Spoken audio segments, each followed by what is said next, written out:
नई बहू जल्दी नहाकर सज संवर ले, पर कैसे? पता नहीं कैसे गुर सिखाए हैं इसकी माँ ने। नई बहू को तो जल्दी नहा लेना चाहिए।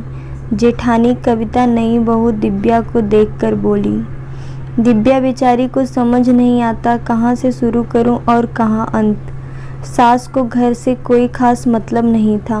जेठानी ने शादी के तीसरे दिन ही ये कहकर काम से पल्ला छुड़ा लिया कि मैंने बहुत किया है, अब तुम्हें कैसे करना है तुम समझो। और हाँ, हमारे यहाँ नहाकर खाना बनाने का कोई खास नियम नहीं है। सुबह चाय बनाने से जो रसोई का काम शुरू होता है वो 2 बजे के पहले ख़त्म ही नहीं होता।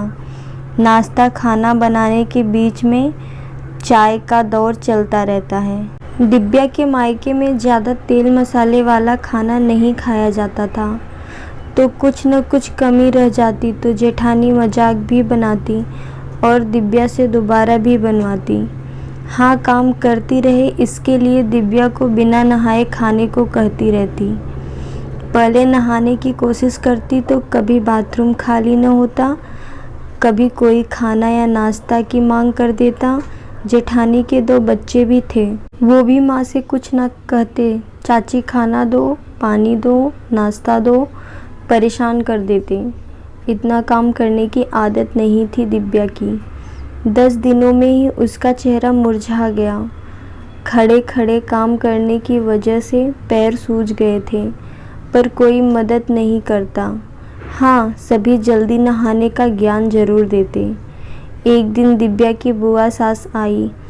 12 बज गए थे। दिव्या अकेली पसीने से लथपथ सब्जी बना रही थी कि कविता आकर बोली, जरा शरबत बनाकर लाना और पकौड़े चाय भी बना लेना, बुआ जी आई हैं। शरबत बनाकर दिव्या बैठक में जैसे ही पहुंची, बुआ जी बोली, ये कैसा हाल बना रखा है? लगता ही नहीं है कि तेरी नई नई शादी हुई है। तुझसे अच्छी तो तेरी जेठानी लग रही।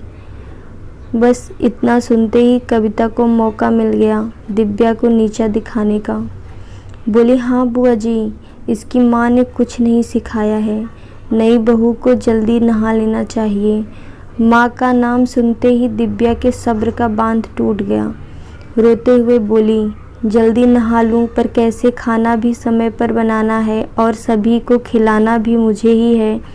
नहाने जाती हूँ तो खाना बनाने में देर होती है, खाना बनाओ तो नहाने में देर होती है।